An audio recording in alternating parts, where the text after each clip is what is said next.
Hello everyone, आज की video में हम फिजिक्स में सोनार विधि पढ़ेंगे, साउंड नेविगेशन एंड रेंजिंग। सबसे पहले हम इसमें थ्योरी पढ़ेंगे और इसके बाद इसके हम कुछ न्यूमेरिकल्स देखेंगे। सबसे पहले हम इसकी परिभाषा देख लेते हैं, इसकी डिफिनेशन क्या है। इस विधि में हम एक स्रोत से पराश्रव्य ध्वनि छोड़ते हैं जो किसी सामने स्थित वस्तु से टकराकर वापस आती है। ध्वनि के वापस आने में लगे समय को नोट करके हम वस्तु की दूरी का पता लगा लेते हैं। अब इसे हम समझेंगे, पहले ये लिखा क्या है। सबसे पहले तो है इस विधि में हम स्रोत से एक पराश्रव्य ध्वनि छोड़ते हैं। ठीक, तो पराश्रव्य ध्वनि एक ऐसी ध्वनि होती है जिसकी आवृत्ति 20,000 हर्ट्ज से ज़्यादा होती है। 20,000 हर्ट्ज से इससे जो है ज़्यादा होती है।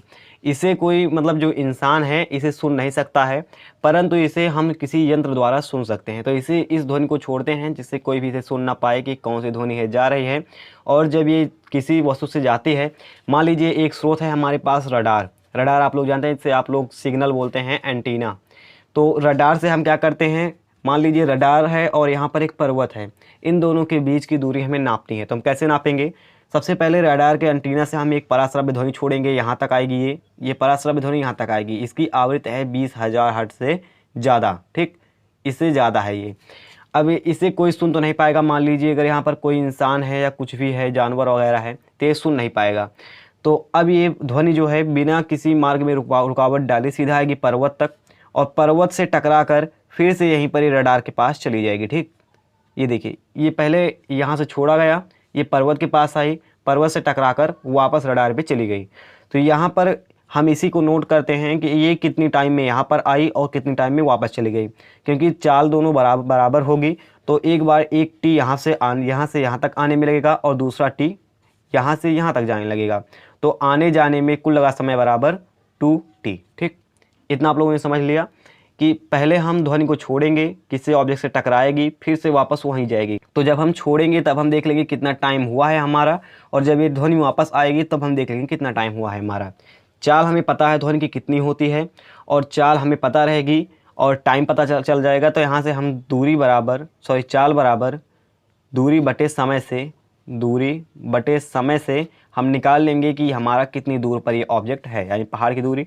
हमें ध्वनि की चाल पता रहेगी, समय भी पता रहेगा, तो दूरी हम बड़ी आसानी से निकाल लेंगे कि किसी भी ऑब्जेक्ट की हमारी दूरी कितनी है। ठीक, तो यहाँ पर एक बार फिर से हम पढ़ लेते हैं इस डिफिनेशन को। इस विधि में हम एक स्रोत यानी जैसे रडार वगैरह, इस विधि में हम एक स्रोत से पराश्रव्य ध्वनि छोड़ते हैं जो कि सामने स्थित वस्तु से टकराकर वापस आती है। ठीक, सेम टू सेम कहानी है। इस विधि में हम किसी स्रोत से पराश्रव्य ध्वनि छोड़ते हैं जो कि सामने स्थित वस्तु से टकराकर वापस आती है। ध्वनि के वापस आने में लगे समय को नोट करके हम वस्तु की दूरी का पता लगा लेते हैं। ठीक, ये हो गया हमारा सिस्टम। अब यहाँ से एक आपको लिखना पड़ेगा फॉर्मूला, जो कि है चाल बराबर दूरी बटे समय। ये फार्मूला आप लोगों को पता होगा कि ये कैसा फार्मूला है, और साथ ही साथ आप लोग ये भी जानते होंगे कि इसे हम कैसे यूज करते हैं। क्लास 10th में आप लोगों ने बहुत ही अच्छी तरह से चाल बराबर दूरी बटा समय को पढ़ लिया होगा। तो ये हो गई हमारी थ्योरी वाला पार्ट। अब देखते हैं न्यूमेरिकल कैसे करना है। इस साइड में आपको इसका न्यूमेरिकल मिल जाएगा। पहला न्यूमेरिकल है, एक व्यक्ति जो एक पहाड़ी के सामने खड़ा है। ठीक, इसे हम समझेंगे इस ग्राफ में। एक व्यक्ति है ये, ठीक, ऐसे बना लेते हैं। एक व्यक्ति है जो कि एक पहाड़ी के सामने खड़ा है, ये ताली बजाता है। ताली की प्रतिध्वनि 2.5 सेकंड बाद ये सुनता है। ठीक, पहले इसने ताली बजाई, ताली यहाँ से आवाज़ पहाड़ पर गई, पहाड़ से वापस टकराई, इसके कानों तक पहुँची। ठीक, जाने में लगा समय t, वापस आने में लगा समय t। तो 2t बराबर कितना हो गया हमारा, 2.5 सेकंड दिया गया है, क्योंकि प्रतिध्वनि जब पहाड़ से टकराएगी तभी इनको सुनाई देगी। पहले गया, फिर जो ध्वनि है वापस आई। अब इसका जो समय हो गया टोटल, ये हो गया 2t बराबर 2.5 सेकंड। ठीक, एक चीज़ हमें दिया गया है। अब 2.5 सेकंड बाद सुनता है यदि वायु में ध्वनि की चाल 340 मीटर पर सेकंड हो। ठीक, यहाँ पर आपको b दिया गया है 340 मीटर पर सेकंड। b आप बोल सकते हैं चाल। ठीक, चाल को वेग या b बोलते हैं। चाल आपको दी गई है 340 मीटर पर सेकंड। ठीक, तो व्यक्ति और पहाड़ी के बीच की दूरी ज्ञात करनी है। तो यहाँ से जो व्यक्ति है इसके बीच का जो डिफरेंस है कि कितनी दूर पर ये खड़ा है, आपको d ज्ञात करना है, दूरी। ठीक, अब हमें दिया क्या है, एक बार फिर से आप देख लीजिए। सबसे पहले तो 2t दिया गया है, 2t यानी समय। समय को हम डिनोट करेंगे 2t से, समय, जिसे हम बोलेंगे 2t बराबर दिया गया है कितना, 2.5 सेकेंड, 5 सेकेंड, ठीक। और चाल दी गई है 340 मीटर पर सेकेंड। चाल बराबर, जिसे हम बोलेंगे b, आपको ये सिर्फ b समझने के लिए है, बराबर 340 मीटर पर सेकेंड, ठीक। इतना समझ गए। ज्ञात क्या करना है, दूरी ज्ञात करना है। दूरी कितनी है पहाड़ और इंसान के बीच में, ठीक, दूरी ज्ञात करनी है। अब देखिए इधर से थोड़ा, अब यहाँ पर चाल बराबर होता है दूरी बटा समय। चाल बराबर दूरी बटे समय, या आप ऐसे लिख सकते हैं अगर आपको समझ में ना आए। चाल बराबर दूरी बटे समय। अब देखिए सबसे पहले हम इस फॉर्म में लिखेंगे, इस फॉर्म में, उसके बाद इसे हम इसमें चेंज करेंगे, ठीक। तो सबसे पहले देखिए चाल हमें दिया गया है b बराबर कितना है, 340 मीटर पर सेकेंड। तो 340 मीटर पर सेकेंड नहीं लिखना है आपको, 340 बराबर दूरी कितनी की दी गई है, यहाँ से आप देखेंगे ये दूरी है। तो दूरी को हमने किस में लिखा है, अभी कुछ नहीं पता है, तो दूरी को हम लिख देते हैं d अपॉन, अब यहाँ से चाल है, समय है 2t, ठीक, 2t, 340 बराबर 2t। अब ध्यान दीजिए 2t पता है, b पता है, d ज्ञात करना है। तो अगर हम तिर्यक गुणन कर दें 340, यहाँ से 2t इंटू 340 कर दें तो हमें d पता चल जाएगा कि नहीं, तो ठीक है, पता चल जाएगा।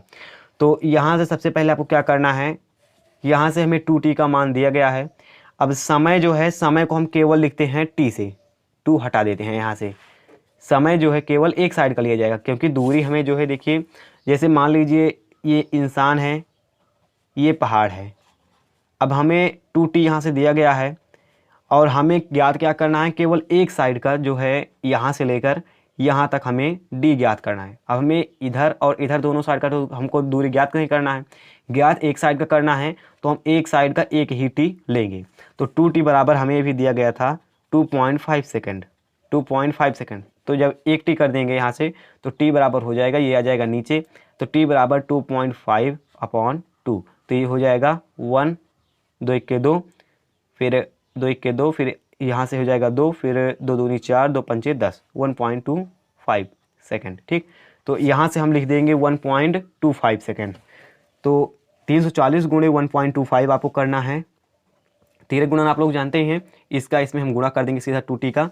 तो यहाँ से 2t बराबर हम 1t बोल देंगे, और यहाँ से 340 इंटू 1.25 इक्वल टू डी, ठीक, यहाँ से हो गया। अब इसे हम थोड़ा कर लेंगे गुणा, इधर 340 गुणे 1.25, तो करते हैं 5 शून्य 0, 5 चौक 20, 5 3 15, 2 17, 2 शून्य 0, 2 चौक 8, 2 3 6, फिर 0 4 3, सही है।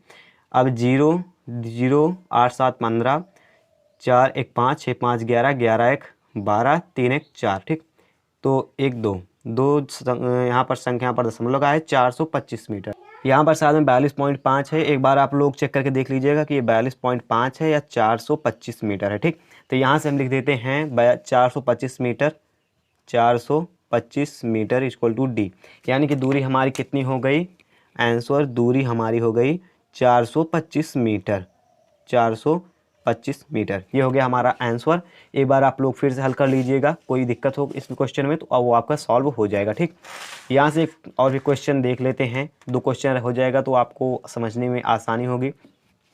अब देखिए ये क्वेश्चन है, एक रडार से पृथ्वी से एक ग्रह पर सिग्नल भेजा जाता है, भेजने के 7 मिनट बाद पृथ्वी पर वापस आता है, यानी सिग्नल जो है वापस आता है।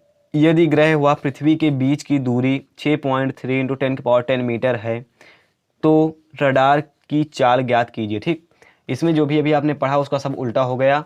ये जो ग्रह है, यहाँ से ये ग्रह आपका था और ये पहाड़ था पहले क्वेश्चन में। अब सॉरी, यहाँ से ये था, ये रडार था और ये पहाड़ था। अब रडार से जो सिग्नल है वो ग्रह पर भेजा जा रहा है। ये मान लीजिए पृथ्वी है, ठीक, ये पृथ्वी है, यहाँ सर एक रडार है कोई, और ये एक दूसरा ग्रह है, ठीक, ये है दूसरा ग्रह। यहाँ से इस ग्रह पर सिग्नल भेजा जा रहा है, लौटने का टाइम है 7 मिनट, जाने और लौटने का टाइम 7 मिनट। तो हमने जैसा कि आपको बताया यहाँ से 2t बराबर है 7 मिनट, तो हमें केवल लेना है कितना, 1t लेना है। तो t का मान कितना हो जाएगा, 7/2 हो जाएगा, 3.5 मिनट। ठीक, 3.5 मिनट। ये हमें टाइम मिल गया है 3.5 मिनट। डी हमें मिल गई है कितना, दूरी बराबर मिल गया 6.3 × 10 की घातें 10, 6.3 × 10 की घातें 10 मीटर।